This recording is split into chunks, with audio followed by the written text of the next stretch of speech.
कहना चाहेंगे जो भारत?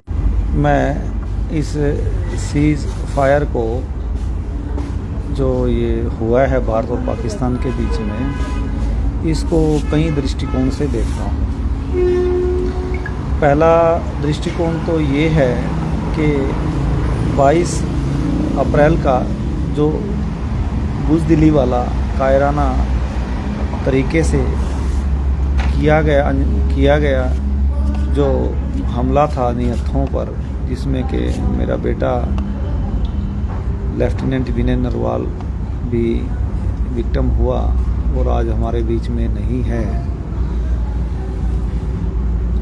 उस जो दुर्घटना थी उसका बदला भारत सरकार ने बहुत अच्छे से लिया है और उसको पनाह देने वाले,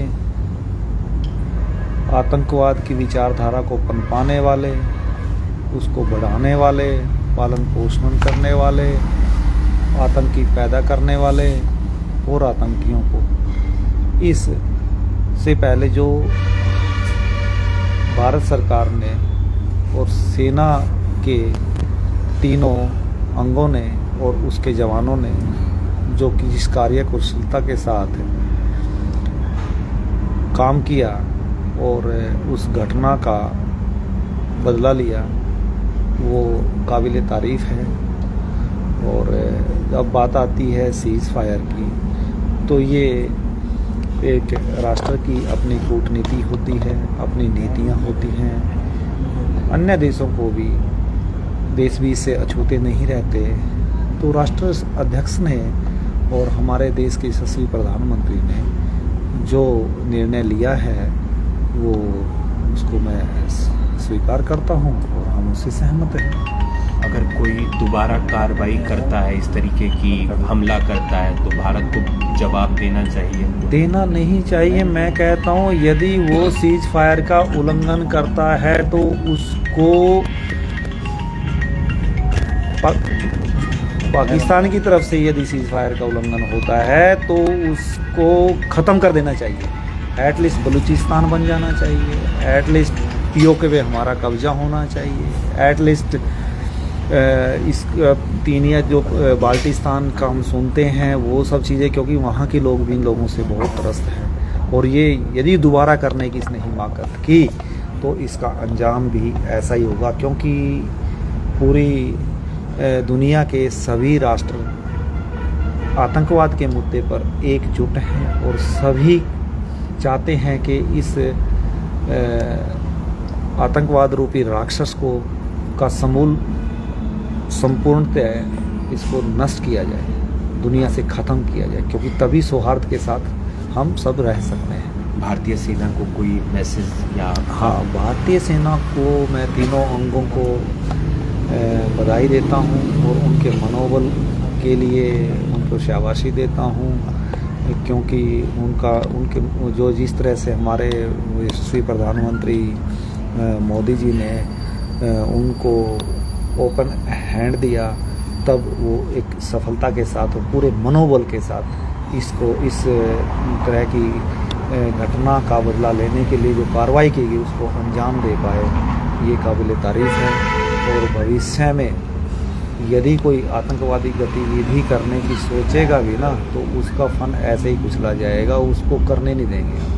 और दूसरा, जितने भी पाकिस्तान ने नापाक इरादे के साथ हमारी सीमा के अंदर ड्रोन भेजे, ये भेजा और दूसरे मिसाइल जो इस तरह से हमला किया, जिस भी तरीके से किया, तो उसका मुंह तोड़ जवाब दिया हमारी सेना ने। तो ये मोदी जी की वजह से उनका जो मनोबल बढ़ा, उसी की वजह से ये संभव हो पाया और उनका मनोबल हमेशा ही अच्छा रहेगा। हाँ, इसमें कुछ सादत मतलब 3-4-5 हमारे जवान जो मैंने पढ़ा है, हमारी क्षति हुई है। मैं उन परिवारों को भी, क्योंकि मैं खुद इस वेदना का शिकार हूँ, ये पीड़ा कितनी भयंकर है, बड़ी है, ये जिसको लगती है वही जानता है। तो उन परिवारों को भी ये है, इतनी भयंकर पीड़ा है, तो इसके बारे में क्या कहूँ कि उनको परिवारों को आप सब सांत्वना दें, सहायता दें और उनको ये दुख सहने की क्षमता प्रदान करे भगवान। बस मैं तो यही कहूँगा। मोर ओवर पर्सनल लॉस की बात करें, एज ए नेशन तो ठीक है, जो मैंने बताई बात है सही है, बट जिसका पर्सनल लॉस हुआ है उसकी क्षतिपूर्ति, क्योंकि वो फैमिली का लॉस है, पर्सनल लॉस है, वो पूरा नहीं हो सकता। जैसे मेरा बेटा गया है तो हमारा तो दुनिया ही उजड़ गई बिल्कुल, एकदम से कुछ बचा नहीं हमारे पास, जीवन का कोई मोटिव ही नहीं है। तो उस दर्द के साथ, तो उस वेदना और पीड़ा के साथ तो हमें संपूर्ण जीवन, जितने भी सांस है, हमें जीना ही पड़ेगा। शुक्रिया।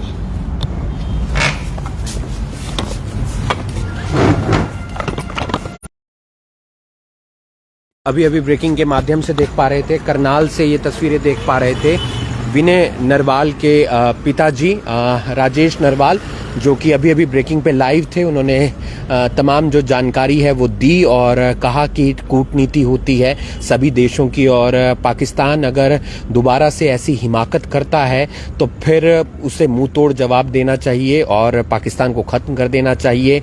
और उन्होंने कहा कि हमने बहुत ही सशक्त तरीके से, भारतीय सेना ने आतंकियों को मुंह तोड़ जवाब दिया, बदला लिया, पाकिस्तान को मुंह तोड़ जवाब दिया। जिस तरीके की वो हरकतें कर रहा था, जिस तरीके की वो हिमाकत कर रहा था राजेश नरवाल, उनके पिता को अपने बेटे के खोने का गम जायज़ है बिल्कुल, क्योंकि एक मोटिव रहता है ज़िंदगी के अंदर कि उनका बेटा ज़िंदगी के अंदर आगे बढ़े, लेकिन वो अब वापस लौट कर नहीं आएंगे। विनय नरवाल, उनकी महज यादें बची हैं, लेकिन जिस तरीके से भारतीय सेना ने पाकिस्तान को मुंह तोड़ जवाब दिया वो काबिले तारीफ़ है। ये बात राजेश नरवाल भी बोलते हुए नज़र आए। उन्होंने कहा कि जिस तरीके से आतंकियों को जवाब दिया, पाकिस्तान को जवाब दिया, वो बेहद अच्छा है, लेकिन बहुत सारे हमारे जवान, जो 4 से 5 जवान जो शहीद हुए हैं, उनके जाने का गम बिल्कुल है। उनके परिवार वालों को ये दुख सहने की क्षमता दे, और साथ ही साथ सरकार ने जो भी निर्णय लिए हैं वो ठीक बताए हैं, क्योंकि कूटनीति होती है सभी की और एक डिप्लोमेट डिसीजन लेना होता है, और वो डिप्लोमेट डिसीजन लिया गया जहां पर भारत और पाकिस्तान के बीच सीज फायर हो गया है। लेकिन अगर आगे पाकिस्तान इस तरीके की बुज़दिली हरकत करता है, हिमाकत करता है, तो उससे मुंह तोड़ जवाब देंगे, उसका सत्यानाश कर देंगे, पाकिस्तान को ख़त्म कर देंगे।